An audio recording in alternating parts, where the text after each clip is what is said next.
نیا ایشو لانے کی کوشش کی جا رہی ہے، تمام لوگوں کے ڈریس یونیفارم یکساں ہونے چاہیے۔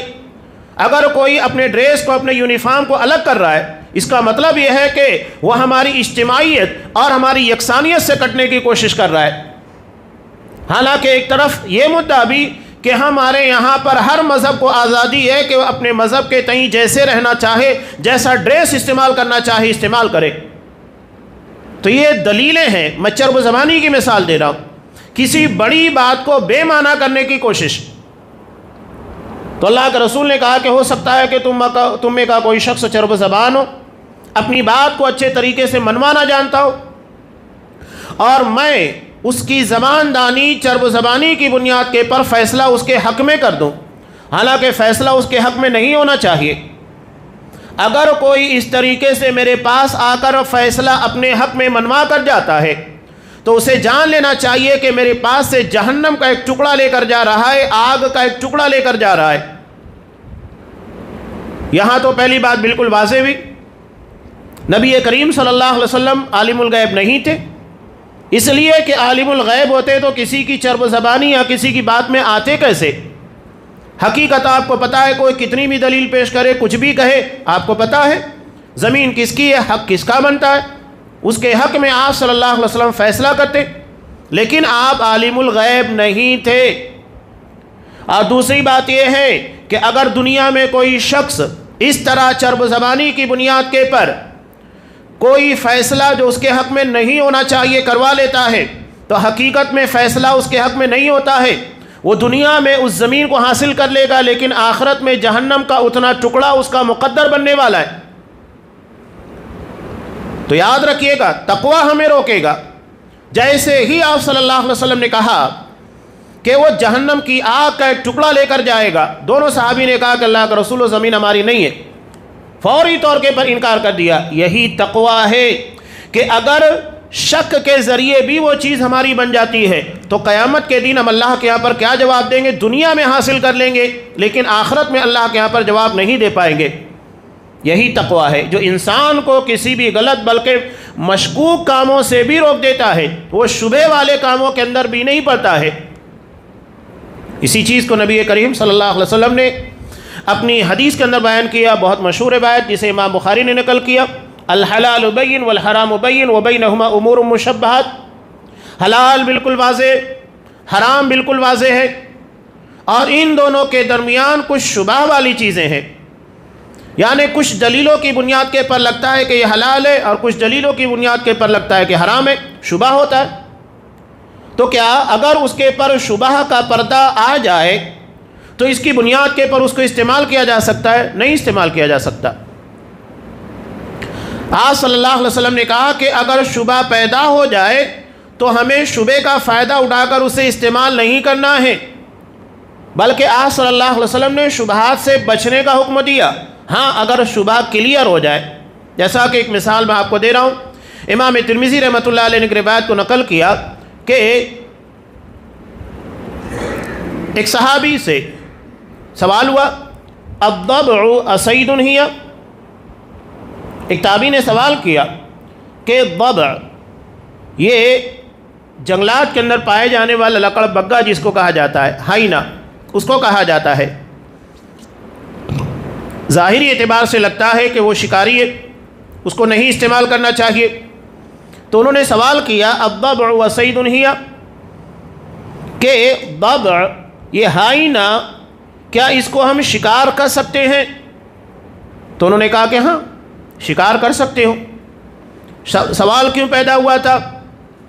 سوال اس بنیاد کے پر پیدا ہوا کہ وہ شکاری ہے کہ نہیں، وہ شکار ہے یا شکاری؟ اللہ کے رسول صلی اللہ علیہ وسلم نے شکاری جانور یعنی جن کے دانت نوکیلے ہوتے ہیں، پنجے ہوتے ہیں جس سے وہ شکار کرتے ہیں، انہیں استعمال کرنے اور ان کے گوشت کو حرام قرار دیا۔ لیکن یہاں پر ڈاؤٹ یہ ہو رہا تھا کہ وہ گوشت خوری کرتا ہے، مرے ہوئے جانوروں کو کھانے لگتا ہے، شکار نہیں کرتا عمومی طور پر۔ تو سوال یہ تھا کہ اس بنیاد کے پر کیا ہم اسے استعمال کر سکتے ہیں، اس کا شکار کر سکتے ہیں؟ تو صحابی نے کہا کہ ہاں۔ تو انہوں نے مزید اس معاملے کو کلیئر کیا، واضح کیا، کہا کہ آکلوہا، میں اس کو کھا سکتا ہوں؟ کہا کہ ہاں اب انہوں نے تیسرا سوال کیا جو سب سے اہم سوال تھا کہ اقالہ رسول اللہ صلی اللہ علیہ وسلم، کہ کیا یہ بات نبی کریم صلی اللہ علیہ وسلم نے کہی ہے؟ انہوں نے کہا کہ ہاں۔ اب نبی کا نام آ گیا تو اس کے بعد تابعین نے سوال نہیں کیا، یعنی جہاں پر نبی کا حوالہ آ جائے، قرآن کی کسی آیت کا حوالہ آ جائے، اس کے بعد سوال نہیں ہوگا، سوال اس کے پہلے ہوگا۔ جیسے ہی دلیل ہمارے سامنے آ جائے تو ہمیں سوال سے رک جانا چاہیے۔ اب سوال کے آنے کے بعد کنتو پرنتو نہیں کرنا ہے، یہ تقویٰ نہیں ہے۔ تقویٰ یہ ہے کہ اللہ کے حکم کے سامنے اپنے آپ کو جھکا دینا چاہیے۔ حضرت عبداللہ بن مسعود رضی اللہ تعالیٰ عنہ کا بہت پیارا قول بھی ہے، یہ کہتے ہیں کہ تقویٰ یہ ہے کہ اللہ کی اطاعت کی جائے، اللہ کا حکم آ گیا، اپنے آپ کو سرنڈر کر دیا جائے، جھکا دیا جائے، اس کی نافرمانی نہ ہو، اللہ کے حکموں کے خلاف نہیں جانا ہے۔ بنی اسرائیل نے کیا کام کیا تھا؟ حضرت موسیٰ علیہ السلام سے جب یہ سوال ہوا کہ ایک شخص جس کا انتقال ہو گیا ہے، قتل کر دیا گیا ہے، اس کے قاتل کا پتہ نہیں لگ رہا ہے، حضرت موسیٰ علیہ السلام نے کہا کہ ٹھیک ہے، میں اللہ سے دعا کرتا ہوں تمہارے مسئلے کے حل کے لیے۔ تو انہوں نے کہا کہ اللہ تمہیں ایک گائے ذبح کرنے کا حکم دیتا ہے۔ انہوں نے کہا کہ موسیٰ کیا تم ہمارے ساتھ مذاق کر رہے ہو؟ انہوں نے کہا اعوذ باللہ ان اکون من الجاہلین، اللہ کی پناہ کہ میں جاہلوں میں ہو جاؤں۔ اللہ کے حکموں کے ساتھ مذاق نہیں ہوتی ہے۔ بعض لوگ نمازوں کو جوک کے طور پر، لطیفے کے طور پر استعمال کرتے ہیں، داڑھیوں کو مذاق کے طور پر استعمال کیا جاتا ہے، شریعت کے دیگر احکامات کو استعمال کیا جاتا ہے۔ نہیں، یہ جاہلوں کا کام ہے کہ آپ اللہ کے حکم کو بطور مذاق، بطور جوک کے استعمال کریں، منع ہے، یہ منافقین کا کام ہے۔ تو اپنے آپ کو ان تمام چیزوں سے بچا کر رکھنا چاہیے۔ اب واضح حکم تھا، کوئی بھی گائے ذبح کرتے معاملہ حل ہو جاتا، لیکن ان لوگوں نے کیا کیا؟ رنگ کیسا ہو، بچہ جنی بھی ہو کہ نہیں ہو، ہل جوتی بھی ہو کہ نہیں ہو، سوالات کے پر سوالات کرنا شروع کیا۔ جیسے جیسے سوالات بڑھتے گئے ویسے ویسے اللہ نے مشکلات بھی بڑھا دی۔ تو شریعت کے حکم کے آنے کے بعد سوال نہیں ہونا چاہیے، وہاں صرف سرنڈر کر دینا ہے، جیسا کہ حضرت عبداللہ ابن مسعود رضی اللہ تعالیٰ عنہ نے کہا، حکم آ گیا ہے، تقویٰ یہ ہے کہ اللہ کی اطاعت کی جائے اور اس کی نافرمانی نہ ہو۔ اب وہاں کنتو پرنتو، بال کی کھال، نکتہ چینیاں، اعتراضات سب بے معنی ہے۔ اس کا ذکر کیا جائے کہ نسیان نہ ہو۔ اللہ کا ذکر نبی کریم صلی اللہ علیہ وسلم کے تعلق سے کہ آپ ہمیشہ اللہ کا ذکر کیا کرتے تھے۔ مسند احمد کی روایت میں ایک صحابی نے کہا کہ اللہ کے رسول مجھے کچھ نصیحت کیجئے، تو آپ نے کہا کہ رتب لسانک بذکر اللہ، اپنی زبان کو اللہ کے ذکر سے تر و تازہ رکھو، اس لیے کہ یہ تمہاری بھلائی کا ذریعہ ہے۔ اگر اس زبان کو صحیح کاموں میں استعمال نہیں ہوگا، غلط کاموں میں استعمال ہوگی۔ بہت سارے لوگ اسے غلط کاموں میں استعمال بھی کرتے ہیں، برائیاں ہیں، غیبتیں ہیں، چغلیاں ہیں، بہت سارے کام۔ تو اپنی زبان کو صحیح کاموں میں استعمال کرو اور شکر کیا جائے کہ اس کی ناشکری نہ ہو۔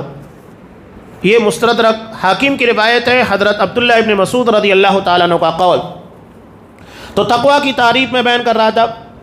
تقویٰ کا مطلب یہ ہے کہ اپنے آپ کو گناہوں سے بچایا جائے۔ اس کی مثال بعین ہی یہی ہے کہ جس طرح گاڑیوں میں بریک جو مختلف قسموں کے حادثات سے گاڑیوں کو بچاتی ہے، یہی تقویٰ کا بریک ہمارے اندر جتنا پاورفل ہوگا، یاد رکھیے اتنے گناہ سے ہم اپنے آپ کو بچائیں گے۔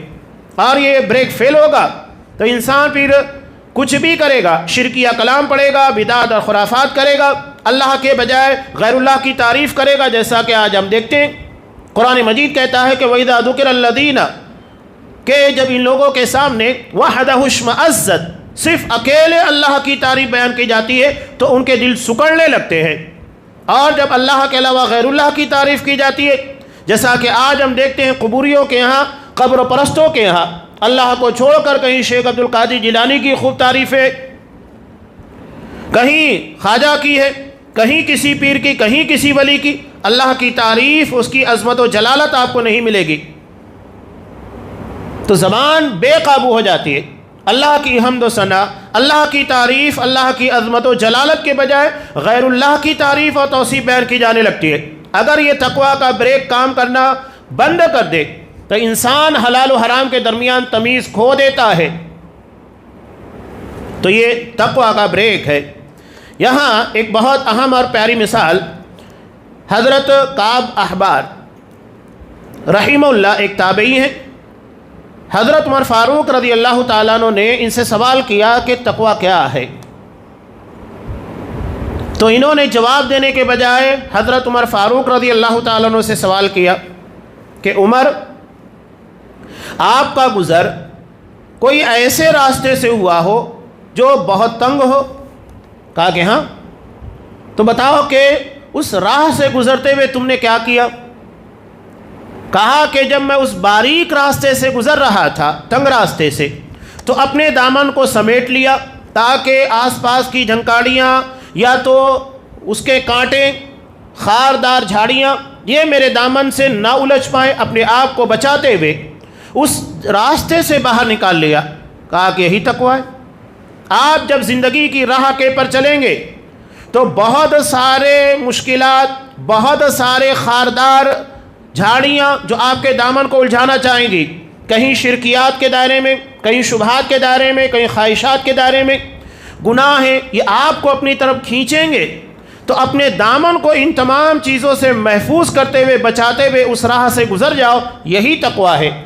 تو انسانی زندگی میں اللہ نے اس طرح کے بہت سارے خاردار درخت رکھے ہیں، راستہ بڑا تنگ ہے، قدم قدم کے پر آپ کو سوچنا پڑتا ہے کہ یہ چیز میں استعمال کروں کہ نہ کروں، یہ میرے اس لیے قابل استعمال ہے کہ نہیں، جائز ہے کہ نہیں، جبکہ ایک غیر مسلم کے لیے ان تمام چیزوں کو کوئی پرواہ نہیں۔ آپ تجارت کرنے لگتے ہیں، علماء سے سوال کرتے ہیں کہ یہ تجارت، آپ کو ذرا سا بھی شبہ ہوتا ہے تو سوال ہوتا ہے کہ یہ چیز ہمارے لیے جائز ہے کہ نہیں، کہیں ایسا تو نہیں کہ اسلام کے خلاف ہو یا اسلامی رول کے مطابق نہ ہو اور وہ چیز ہمارے لیے حرام بنے اور پوری عبادتیں بے معنی ہو جائے۔ ہر مسلمان کو قدم قدم کے پر سوچنا پڑتا ہے۔ زندگی کی راہ اسی طرح کی بنائی گئی ہے۔ حضرت جبرائیل علیہ السلام کو اللہ نے جنت کو جب دیکھنے کے لیے بھیجا پیدا کرنے کے بعد، تو انہوں نے کہا کہ اللہ، جنت ایسی ہے شاید کوئی ہو جو اس میں جانا نہ چاہے۔ اس کے بعد اللہ نے جنت کے راستوں کو، یعنی جنت تک پہنچنے والی راہ کو، خواہشات، شبہات، بہت سارے گناہوں سے گھیر دیا۔ اس کے بعد کہا کہ دیکھو اب اس جنت تک پہنچنے والے کتنے لوگ ہیں؟ کہا کہ اللہ، اب تو جنت تک بہت کم لوگ پہنچ پائیں گے، بڑا مشکل راستہ ہے، جگہ جگہ کے پر شبہات ہیں جو آدمی کے عقیدے، اس کے منہج کے پر اٹیک کرتے، خواہشات ہیں جو اسے زندگی اور دنیا کی رنگینیوں کی طرف اور اسے شریعت کے احکام کو پامال کرنے کی طرف کھینچتی ہیں۔ تو یہ چیزوں سے بچتے بچاتے ہوئے اپنے آپ کو جنت تک لے کر جانا ہے، یہی تقویٰ ہے۔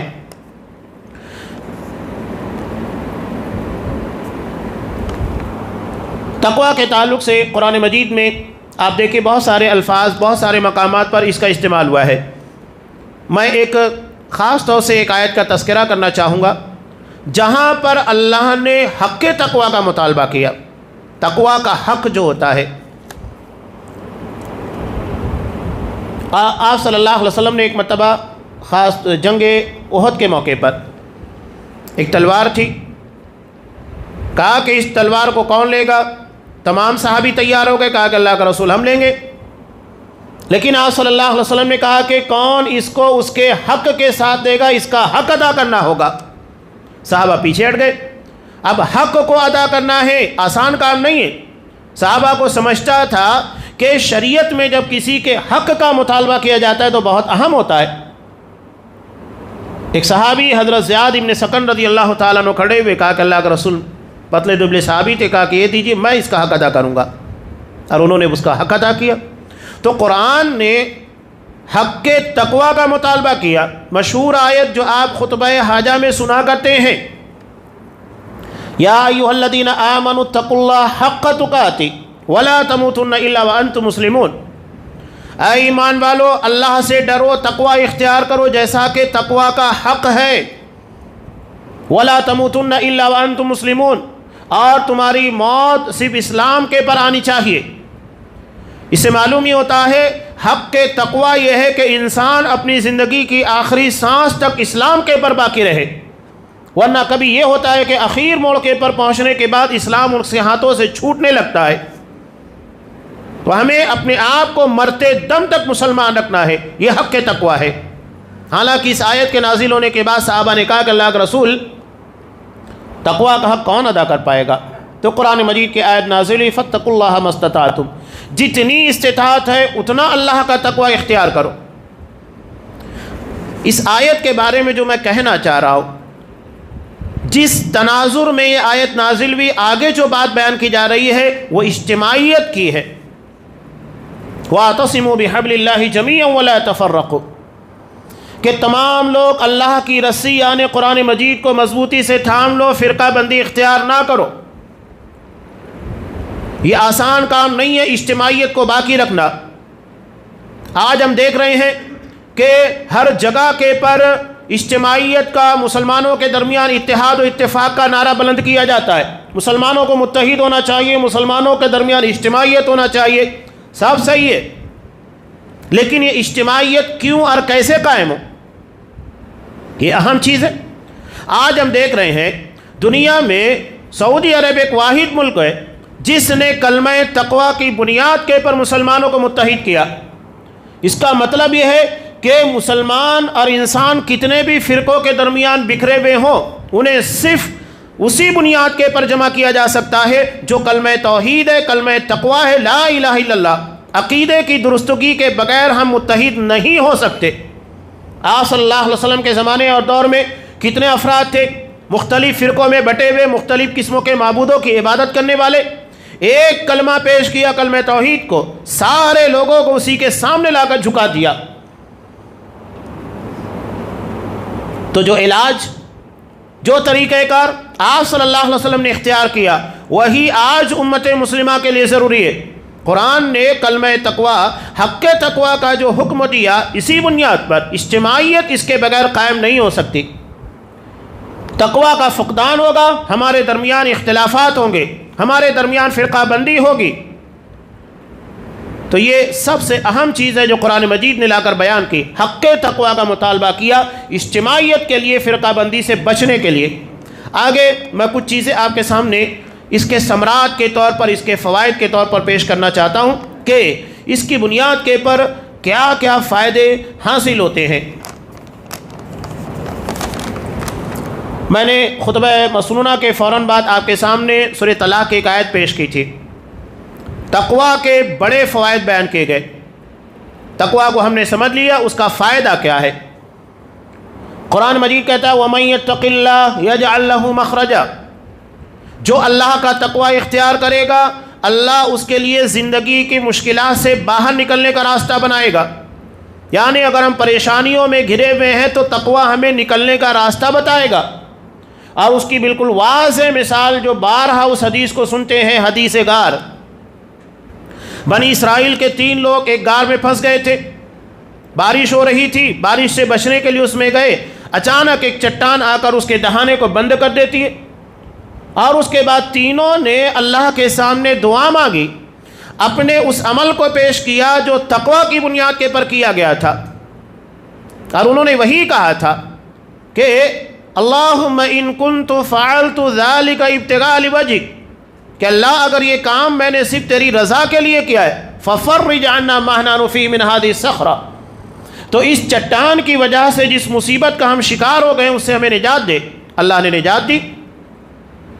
تو یہ نجات کا ذریعہ ہے۔ اللہ کہہ رہا ہے جو تقویٰ اختیار کرے گا تو اللہ دنیا میں بھی نجات دے گا اور آخرت میں بھی، جیسا کہ آگے دلائل آ رہے ہیں۔ یہ تقویٰ کا بڑا فائدہ کہ جس عمل کی بنیاد کے پر ہم دنیا میں بھی نجات حاصل کر سکتے ہیں اور انشاءاللہ آخرت میں بھی نجات ہوگی۔ تینوں کے تینوں کو اللہ نے ایک ایسی مصیبت جہاں وہ ہمیشہ کے لیے مر کھپ جاتے، اس لیے کہ اس چٹان کو ہٹانا ان لوگوں کے بس کی بات نہیں تھی، اور وہ بھی جنگل بیابان میں جہاں پر کوئی بچانے والا نہیں تھا، ان کی آواز سننے والا نہیں تھا۔ اللہ نے اسی تقویٰ کی برکت کی بنیاد کے پر ان کی دعا کو سنا، انہیں نجات عطا کی۔ قرآن کہہ رہا ہے وَمَن يَتَّقِ اللَّهَ يَجْعَلْ لَهُ مَخْرَجًا۔ دوسری چیز وَيَرْزُقُهُ مِنْ حَيْثُ لَا يَحْتَسِبُ، ایسی جگہ سے اسے رزق عطا کرے گا جہاں سے اسے گمان نہیں ہوگا۔ انسان کی زندگی کے 2 مسائل، 2 مشکلات ہیں۔ جس کے بارے میں بہت فکر مند ہوتا ہے۔ پہلا تو یہی ہوتا ہے کہ زندگی میں کسی مشکل کا شکار نہ ہو جائے، کوئی ایسی پریشانی اس کی زندگی میں نہ آئے جس کی وجہ سے وہ نکل ہی نہ پائے، چاہے وہ جسمانی ہو، صحت، کوئی بڑی بیماری کہ اس کی پوری کمائی اور زندگی کے پورے سرمایے کو ہضم کر لے جائے، یعنی کمائی کے جانے کے ساتھ ساتھ اس کے خرچ کے ساتھ ساتھ انسان کو پریشانیاں تکالیف بھی اٹھانا ہے۔ اور دوسری بات یہ کہ اللہ یہ کہہ رہا ہے کہ اللہ راستے بناتا ہے۔ کس سے نکلنے کے راستے بناتا ہے؟ زندگی کی مشکلات سے، پریشانیوں سے۔ انسان یہی سوچتا ہے کہ کہیں زندگی میں کوئی ایسی مشکل پریشانی، کسی ایسے کیس میں اس کو نہ الجھا دیا جائے، کسی ایسے مقدمے کے اندر اس کو نہ الجھا دیا جائے کہ انسان اپنے تمام چیزوں کو ایک طرف رکھ دے اور اسی میں الجھ کر رہ جائے۔ اور دوسری بات یہ کہ وہ رزق کے معاملے میں بڑا پریشان ہوتا ہے۔ رزق یعنی جس کی بنیاد کے پر اس کی معیشت ٹکی ہوئی اپنی زندگی کو گزارے۔ قرآن کہہ رہا ہے کہ اگر اللہ کا تقوی ہوگا تو نتیجہ یہ ہوگا کہ اللہ پریشانیوں سے دور کرے گا، اور زندگی جس کے بارے میں تمام انسان بہت فکر مند ہوتے ہیں، رزق، اللہ ایسی جگہ سے رزق عطا کرے گا جہاں اس کو گمان نہیں ہوگا، اس کا تصور نہیں ہوگا۔ یہ اللہ کا وعدہ ہے، اور اللہ کا وعدہ اپنی جگہ پر جھوٹا نہیں، یہ وعدہ اپنی جگہ پر سچا ہے، یقیناً ایسا ہوگا۔ اعتماد اور یقین رکھیے اللہ کی ذات کے پر، یہ تقوی کے ثمرات اور فوائد میں سے ہے۔ اس کے بعد قرآن مجید کہتا ہے تقوی کے ثمرات میں سے ھدی للمتقین۔ سورہ بقرہ پڑھیے، اللہ کہہ رہا ہے کہ قرآن مجید کو اللہ نے متقیوں کے لیے ہدایت بنا کر نازل کیا ہے، یعنی اگر ہم متقی نہیں ہوں گے تو قرآن مجید کی ہدایت ہمارے پر اثر انداز نہیں ہوگی، ہم مسلمان نہیں ہو سکتے۔ سب سے بڑی نعمت اللہ کی جو کہ ہدا ہے، جو ہمیں اسلام کی نعمت سے سرفراز کرتا ہے، یہ بغیر تقوی کے نہیں مل سکتی۔ اب یہاں ایک مثال یاد رکھیے، کچھ لوگ کہتے ہیں قرآن مجید، سورہ بقرہ میں اللہ کہتا ہے کہ ھدی للناس، یہ قرآن مجید تمام لوگوں کے لیے ہدایت۔ اب یہاں پر اللہ کہہ رہا ہے کہ متقیوں کے لیے ہدایت۔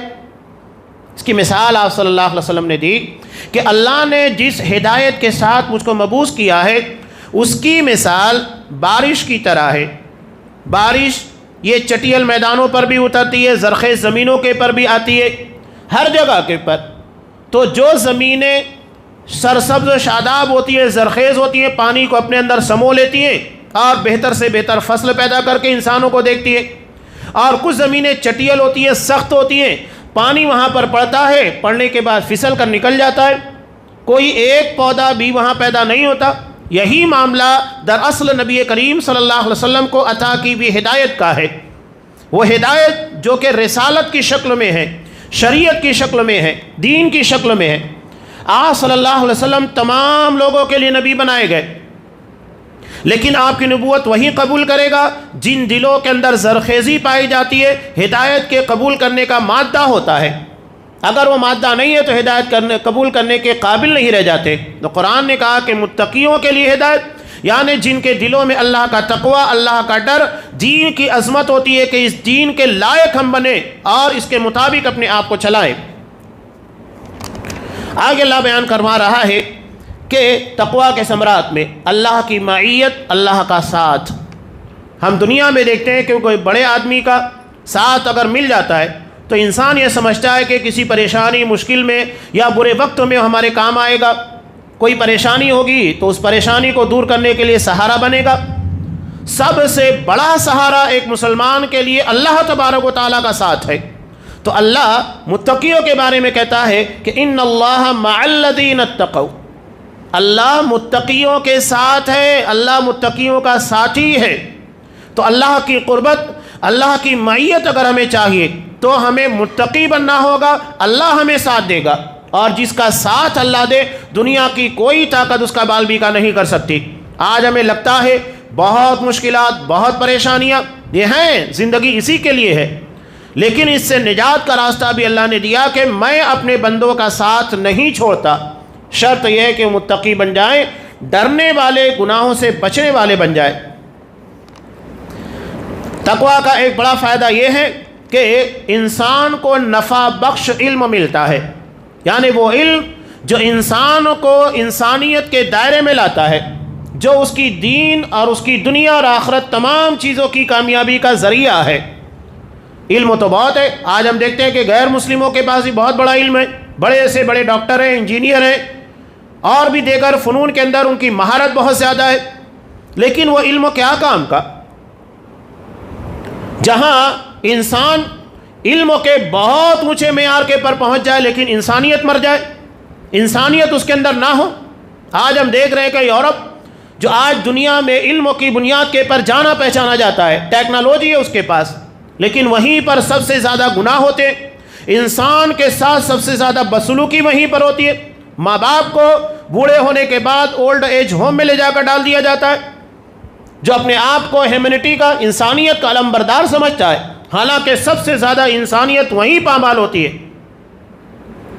قرآن نے پڑھنے سے منع نہیں کیا، قرآن کی تو پہلی وحی نازل ہوئی اقرا، پڑھو، لیکن قرآن نے صرف یہ نہیں کہا کہ پڑھو، کیا کہا؟ بسم ربک، اپنے رب کے نام کے ساتھ پڑھو، یعنی جہاں دین باقی رہے، اسلام باقی رہے۔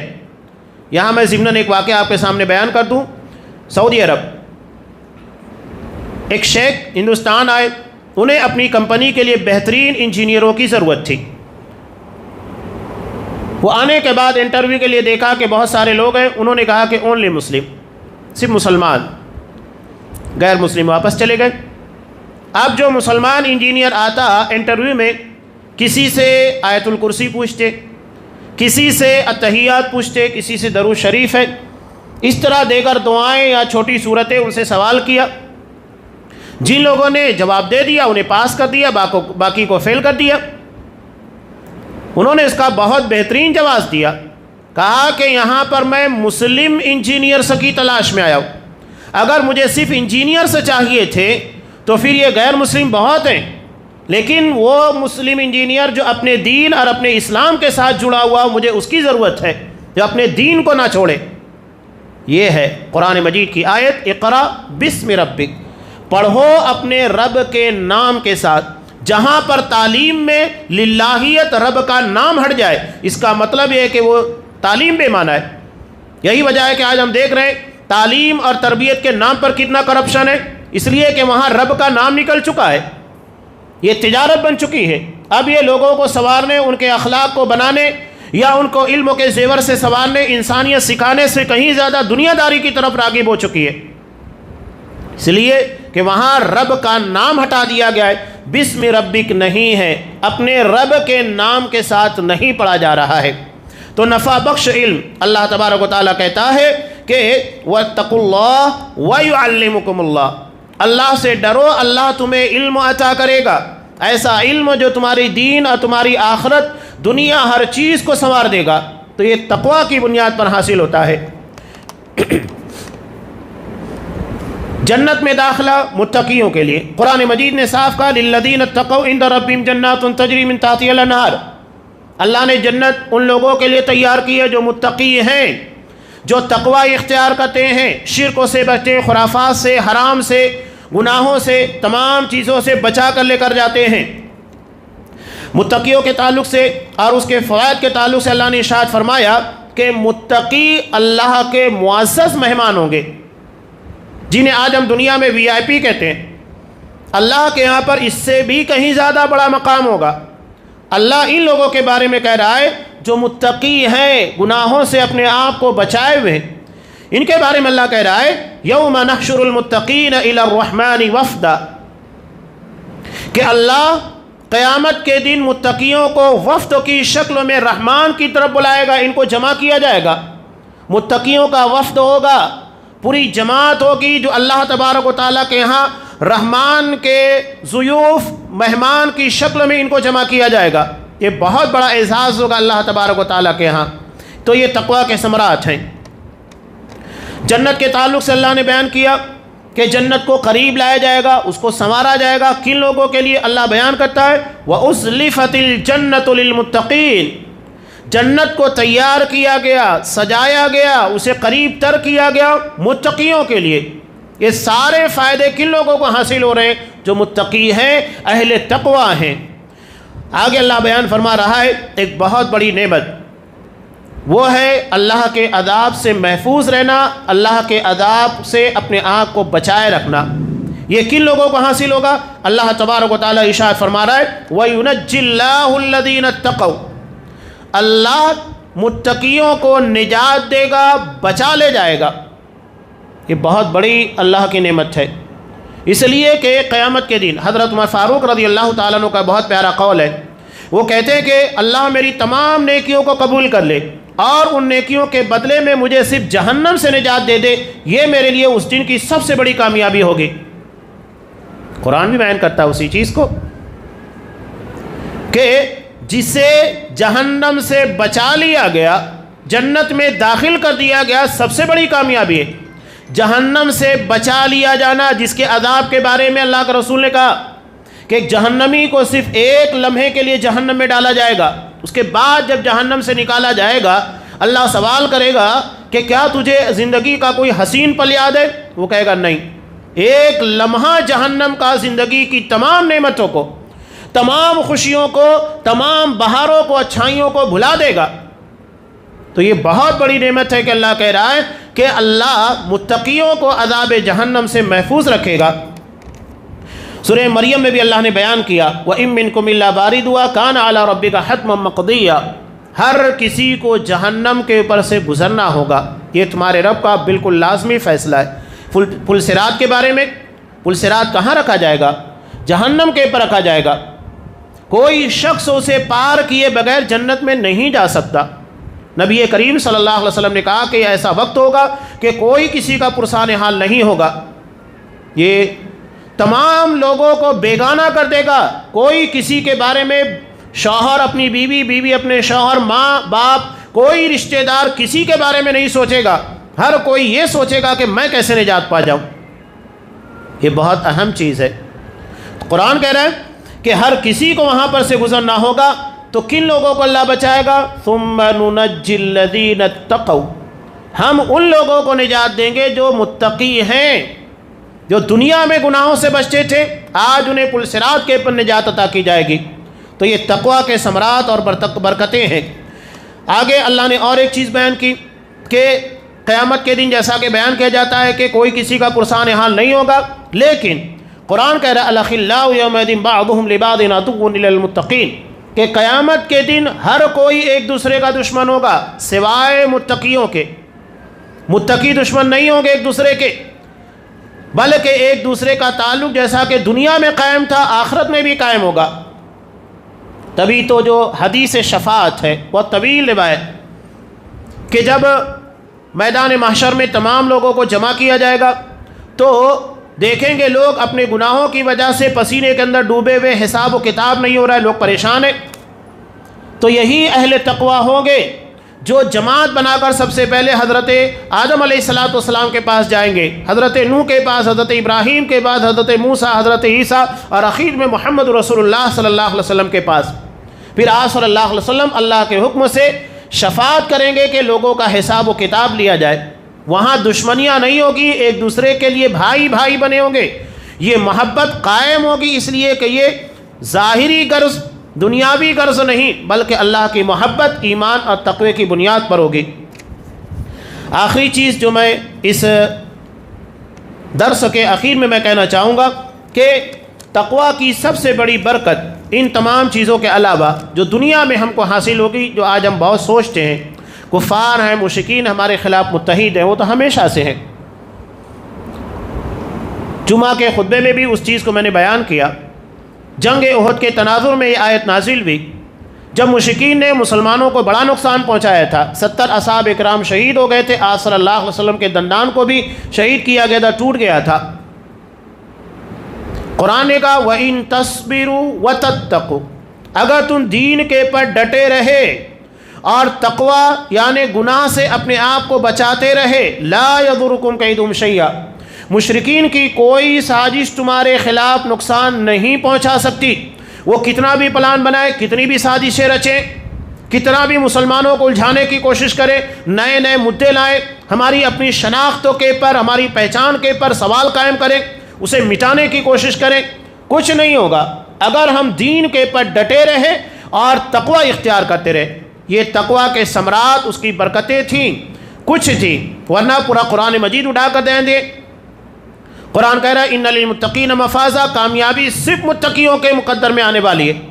ہر جگہ کے پر متقیوں کے تعلق سے قرآن مجید نے بیان کیا، جو کچھ بھی حاصل ہوگا انہی کو ہوگا۔ اور تقوی کا سب سے بڑا اور پہلا تقاضا ہے اپنے آپ کو شرک سے بچایا جائے، اس لیے کہ تقوی کا مطلب ہوتا ہے بچنا، تو سب سے بڑے شرک، سب سے بڑے گناہ یعنی شرک سے اپنے آپ کو محفوظ رکھنا، اور اس کے بعد بدعات اور خرافات، ناجائز چیزیں، گناہ ہیں، حرام چیزیں ہیں، یہ تمام چیزوں سے اپنے آپ کو بچانے کی کوشش کرنا۔ جن کے اندر یہ چیزیں پیدا ہو گئی اس کی دنیا اور آخرت انشاءاللہ سب کامیاب ہوگی۔ اللہ تبارک و تعالی ہمیں اہل تقوی میں بنائے اور اس کی برکت سے ہماری دنیا اور آخرت دونوں کو سنوار دے، آمین۔ وآخر دعوانا ان الحمد للہ رب العالمین۔